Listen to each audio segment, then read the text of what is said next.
Relatos Vividos. Hoje, você acompanhará 3 contos de terror que são intrigantes e, claro, assustadores. Conto 1. Sou Eugênio e sempre fui um homem de ciência. Cresci rodeado por livros de física, biologia, química. Nada que não pudesse ser medido ou explicado me despertava o interesse. Ao contrário, me causava certo desprezo. Para mim, crendices, superstições e até mesmo a fé eram apenas formas de mascarar a ignorância. Sempre fui cético e por muitos anos me orgulhei disso. Até que um episódio na casa de meus pais começou a corroer as bases da minha lógica impecável.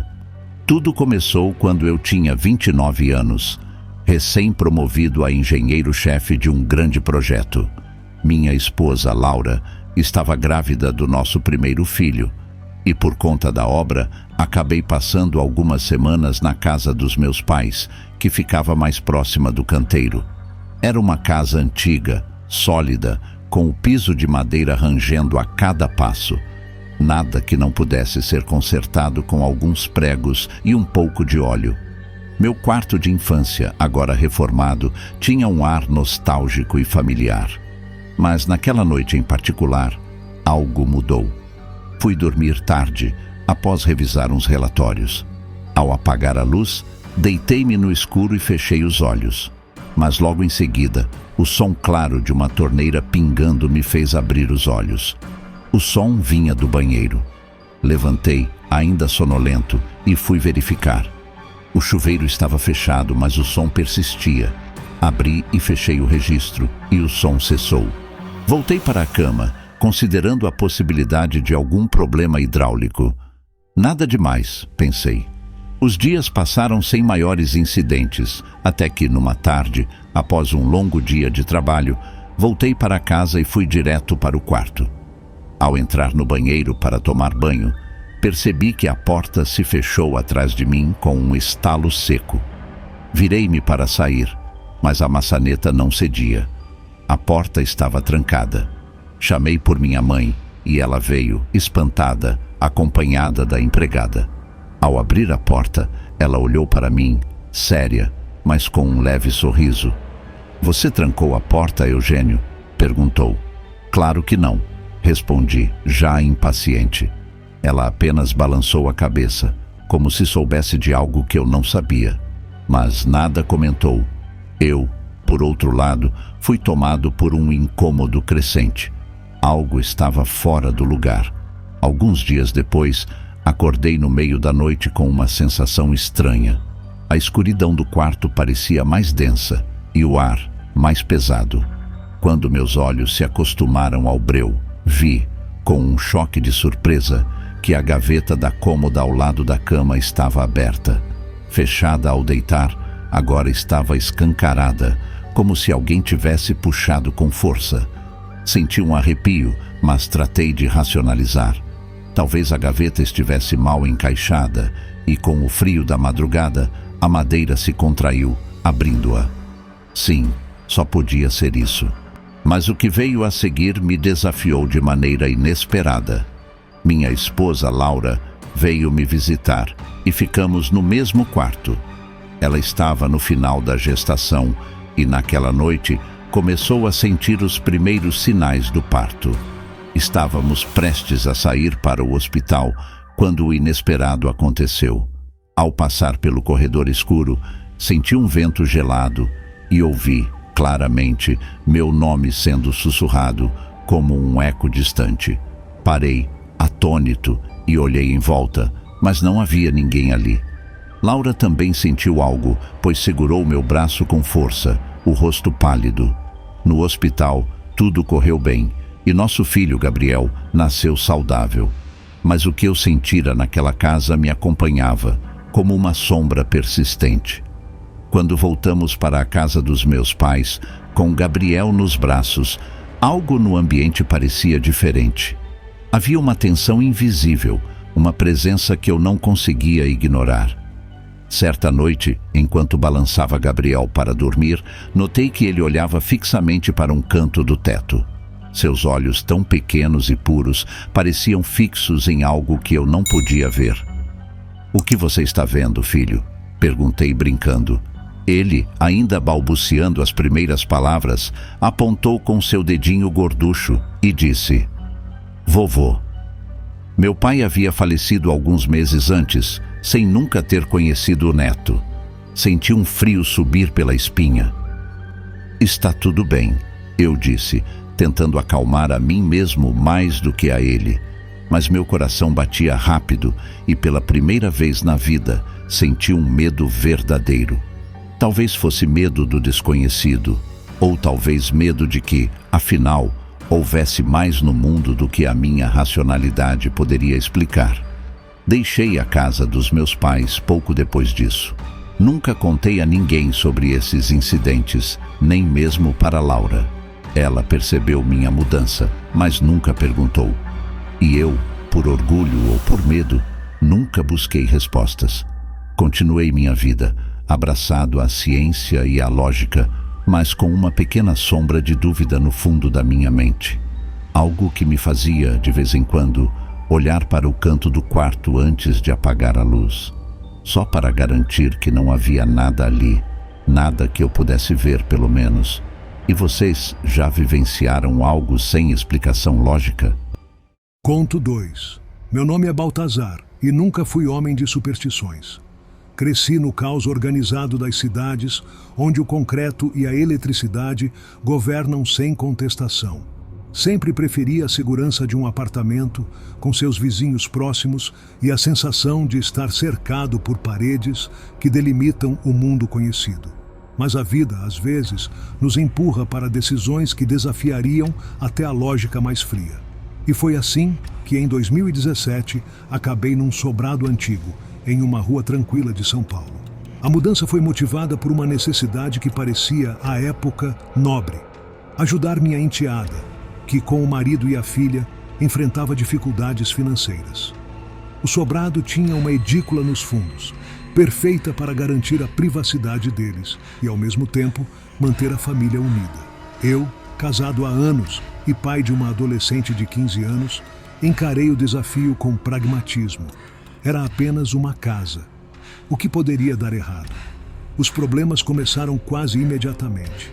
Primeiro, foi o barramento no quadro de distribuição que queimou.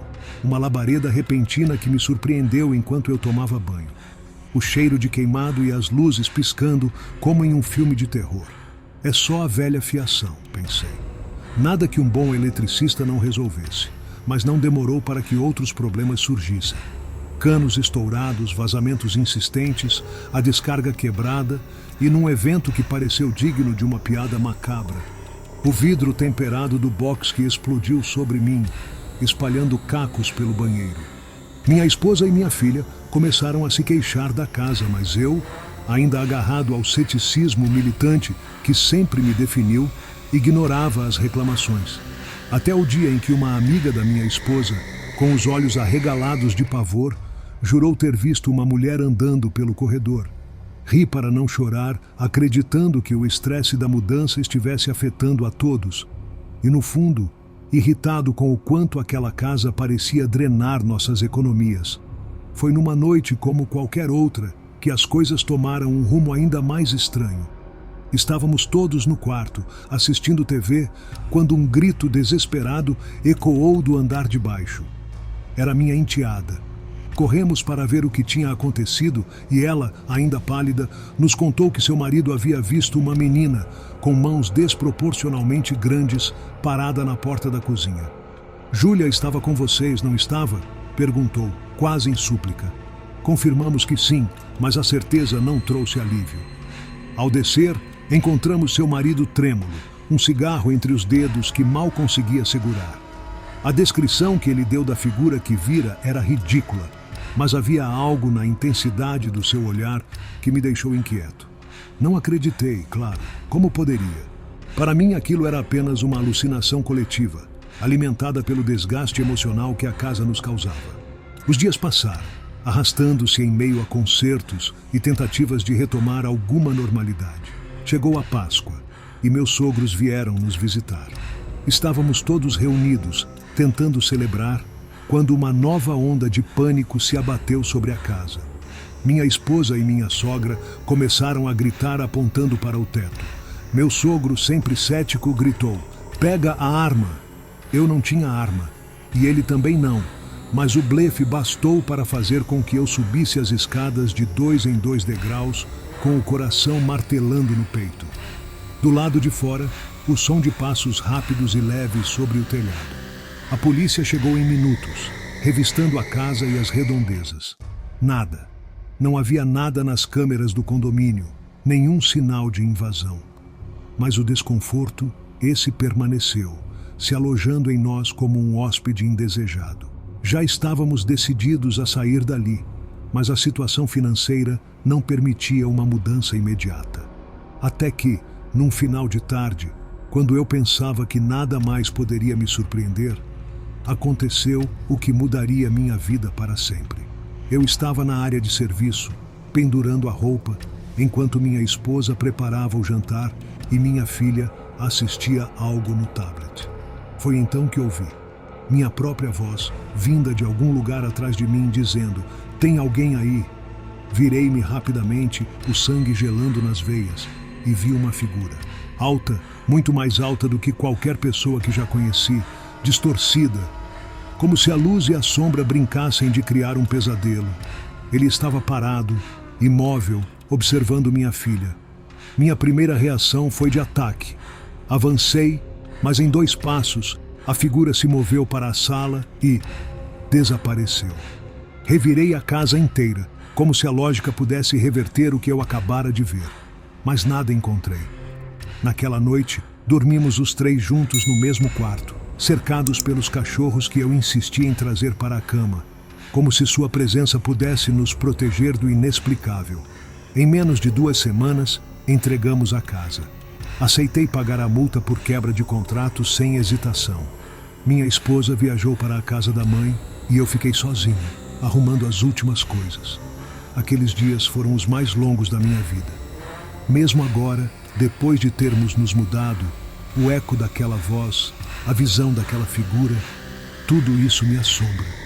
Carl Sagan falava sobre a possibilidade de dimensões além das nossas, onde o invisível se torna tangível, onde o impossível é apenas uma questão de perspectiva. Talvez fosse isso, ou talvez eu tenha realmente visto algo que jamais conseguirei explicar. O que sei é que desde então, quando acordo no meio da noite, não olho mais para os cantos escuros da casa. O medo é um visitante que, uma vez que se instala, nunca mais nos abandona. E agora, como uma sombra, ele caminha ao meu lado. Conto 3. Eu tinha apenas 5 anos, mas certas memórias se enraizam em nossa mente como se fossem tatuagens. Aquele dia, em 2003, se destacou na minha infância como uma sombra teimosa que nunca se desfez, mesmo quando a luz do tempo tenta apagá-la. Morávamos em uma casa modesta, típica de subúrbio, onde o silêncio da noite era interrompido apenas pelo ranger da madeira velha, ou pelo vento que passava pelas frestas das janelas. A escada que levava aos quartos era o centro de muitas de nossas brincadeiras. Mas à noite, quando o sol se escondia, ela se tornava uma figura amedrontadora, um caminho escuro que nenhuma das crianças ousava subir sozinha. A escada ficava escondida por uma portinha, isolada do resto da casa, como se guardasse segredos que não deviam ser revelados. As noites passavam tranquilas, com o murmúrio das conversas familiares e o tilintar dos talheres durante o jantar. Naquela noite em particular, estávamos todos reunidos na sala-cozinha, onde o calor do fogão se misturava com o cheiro da comida, criando um ambiente confortável e seguro. Éramos 8 ao todo, 5 crianças e 3 adultos. A mesa estava cercada de risos e histórias banais do dia a dia, até que o som repentino e alto de passos, correndo na escada, cortou o ar como uma faca. O som era inconfundível. Madeira antiga protestando sob o peso de alguém que subia apressadamente. Não era algo incomum ouvir esses barulhos durante o dia, mas naquela noite, com todos presentes, aquilo foi diferente. Era como se a própria casa ganhasse vida. Parei de mastigar, sentindo o medo congelar o alimento na boca. Meus olhos se voltaram automaticamente para a entrada da escada, mas a visão era bloqueada pela parede. O som se intensificou, cada degrau rangendo em protesto, e de repente tudo parou. Silêncio absoluto. Os adultos trocaram olhares rápidos, mas não deram muita importância. Talvez acreditassem que era apenas o barulho da madeira envelhecida, ou talvez preferissem não pensar muito sobre o que poderia ser. As crianças, no entanto, nós sabíamos. Sabíamos que não havia explicação lógica para aquilo. E sabíamos, mais do que qualquer coisa, que ninguém ali teria coragem de subir aquelas escadas para investigar. Meu coração batia descompassado enquanto eu me agarrava à cadeira, tentando afogar o medo com a razão que, naquela idade, era pouca. Talvez fosse só o vento, pensei, tentando me consolar. Mas o vento não faz barulho de pés subindo escadas. Ninguém se levantou. Ficamos ali, todos, tentando fingir normalidade. Os adultos retomaram a conversa, ainda que com um tom mais baixo, como se falassem para acalmar a si mesmos. Mas para nós, as crianças, a noite estava arruinada. Aquele som permanecia reverberando em nossos ouvidos, como um eco insistente que recusava se dissipar.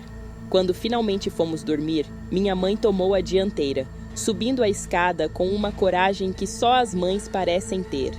As crianças a seguiram em fila indiana, como se o simples fato de estarmos juntos pudesse nos proteger de qualquer coisa que esperasse lá em cima. Chegamos aos quartos e nada. Nenhum sinal de que alguém ou algo havia estado ali. As portas estavam como sempre, os móveis no mesmo lugar. Mas o silêncio daquele andar parecia mais denso, como se a casa guardasse um segredo que não estava disposta a compartilhar. Deitei-me na cama, o lençol puxado até o queixo, os olhos fixos no teto escuro. A cada ranger da casa, meu coração pulava uma batida. As sombras dançavam nas paredes, e eu me perguntava se alguma delas poderia se desprender e vir ao meu encontro. O tempo passou e a casa permaneceu a mesma. Os adultos continuaram suas vidas, as crianças retomaram as brincadeiras, e a rotina nos engoliu de volta. Mas aquela noite, aquele som nunca saiu de mim. Sempre que subo escadas, ainda sinto um arrepio, uma memória infantil que se recusa a morrer. Nunca vi ou ouvi algo parecido desde então, mas às vezes me pergunto, o que será que realmente aconteceu naquela noite? O que havia subido aquelas escadas com tanta pressa? Talvez fosse apenas a velha casa, rindo de nossas mentes impressionáveis. Ou talvez, só talvez, houvesse algo mais. Algo que naquela noite decidiu se mostrar para nós, crianças curiosas, e depois se esconder novamente nas sombras de onde veio. O que quer que tenha sido, a única certeza que carrego é que não preciso de explicações racionais para tudo. Alguns mistérios são feitos para permanecerem como são. Lembranças vagas que nos acompanham, como sombras que se alongam ao cair da noite. Pois bem, se você gostou deste vídeo, não se esqueça de se inscrever e de ativar o sininho de notificações para não perder outros vídeos de histórias sensacionais como estas. Valeu!